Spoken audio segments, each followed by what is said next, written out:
Welcome to my channel, Lang-o-pedia. This is a language learning channel. Different European and Asian languages.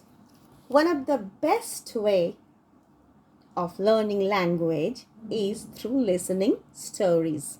As stories don't only provide word lists and grammatical rules, but it creates an imaginary world, and a beginner of a new language learner can immerse in it. So they get much more interest of learning.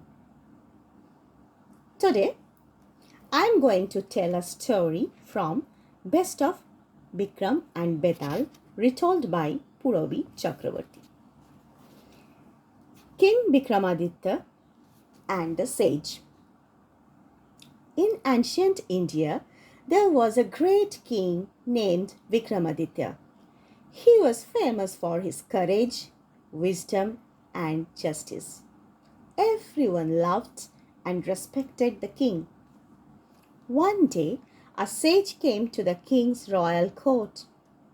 The king at once humbly greeted the sage and treated him with great respect. The sage became pleased and gave the king a fruit and left the court. King Vikram asked his treasurer to keep the fruit in safety.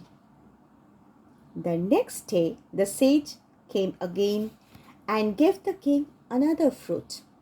From then, every day the sage used to come with a fruit, and the king preserved it well. The practice went on for a number of years. One day, the sage came and wanted to see the condition of the fruits. The king took the sage to the treasury, and they saw that the fruits were turned into valuable jewels. King Vikram became very happy. He thanked the sage for giving him so much jewels and to enrich his treasury. The sage then expressed his secret to the king. The sage aspired to acquire more supernatural power and to fulfill his purpose. He needed King Vikram's help. The sage also promised to offer more precious gems for helping him. King Vikram agreed to help him, thinking for the welfare and happiness of his countrymen. "But how will I help you, Your Holiness?" asked the king. Then the sage directed the king to bring him a ghost named Betal. The ghost lived at a big peepal tree in the Pandavaranya forest near the kingdom of Vikram. The sage wanted to keep the ghost under his own control to enhance his spiritual power. "All right," said the king, and the sage briefed him exact path and place of his mission. So, on the next no moon night, King Vikramaditya dressed himself and, being armed with his sword, silently left the city at midnight. He went into the deep forest bravely. There were skulls, skeletons, and bits of bones scattered around the whole ground. Horrible sound was coming from unseen creatures. But the king moved on without fear and at last found the ghost hanging upside down from the branch of a peepal tree. The king pulled it down, placed him on his shoulder, and started walking towards the crematorium where the sage was waiting for him. "Who are you?" asked Betal. "And why are you taking me like this?" The king replied, "I am King Vikramaditya, and I am taking you to a sage. He will keep you to enrich his spiritual power. He also has promised to make my treasury full of riches." Betal, the ghost, warned the king, saying that the sage was a very wicked fellow. But as King Vikramaditya was very wise, brave, and honest, Betal agreed to help him on condition. Betal would tell the king a story on the way. The king would listen it without speaking. At the end of the story, Betal would ask questions and the king must answer him. But if the king would speak during the journey, Betal would go back to the peepal tree. But if you knowingly evaded my answer just to remain silent, said Betal, your head will burst into thousands of pieces. The king agreed to obey and Betal started telling his story. The first story, the perfect choice.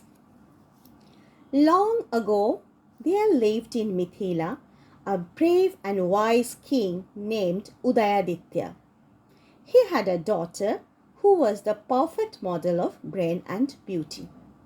Her name was Rupamanjari. The kings and princes from all corners of the world were willing to marry the princess. It was really a hard task for King Udayaditya and his queen to select a suitable groom for their dear daughter. One day, a handsome young man came to the royal court. He said, Your Majesty, I am the Prince of Kalingo, and I have come to marry your daughter. The king told him, I am glad to have you here as Kalingo is our neighboring kingdom. I also respect your desire, but I would like to know your specialty other than just being the son of a royal family. The Prince of Kalinga said, Your Majesty, I am the chief of our army and I am highly skilled in all sorts of martial arts. The king was pleased and requested him to stay for a day or two as his royal guest. The king wanted to discuss the proposal with his daughter. On the next day, another young prince from Janakpura came and told the king that he wanted to marry the princess Rupamanjari. The king also asked him about his special qualities. Your Majesty, said the prince of Janakpura, I have learnt all the religious books and I know the deepest truths of the world. The king then requested him to stay as his royal guest for a day or two till he discussed the proposal with his wife and daughter. On the third day, another young handsome prince from Vaishali came to the royal court of King Udayaditya. He too expressed his desire to marry the beautiful princess. Regarding his specialty, he said, I can realize the language of birds and animals. I know how they express their joys and sorrows. The king admired his talent and requested him to be his royal guest for a day or two. On the fourth day, another handsome prince of Malabya came to the king with the same proposal. He claimed that he knew the productive use of wealth. He tried hard to increase the wealth of royal treasury because only money could make the kingdom prosperous. The king and queen were quite puzzled and failed to select anyone out of the four. At last, they decided to leave the matter to their intelligent daughter. Here, Betal stopped and asked, O king, tell me, who do you think the princess should choose to marry as her right match? King Vikramaditya answered, Betal, Princess Rupamanjari is a very intelligent and wise lady. I think she will select the Prince of Kalinga, since his talent perfectly suited to his royal background. The Prince of Janakpura, though a good scholar, was more like a Brahmin than a Kshatriya. Again, Prince of Vaishali could understand the language of birds and animals. But his talent is of no use for ruling a kingdom properly. Again, Prince of Malabya was by virtue more a businessman than a king. But Prince of Kalinga was a brave and talented soldier like a true Kshatriya. So, I think Rupamanjari would surely marry the Prince of Kalinga as she herself belonged to a Kshatriya family. You are right, Vikram. Your analysis is superb, said Betal. But since you have spoken, I must go back to my old abode. So Betal flew back to his perch on the peepal tree, and King Vikram began to chase him.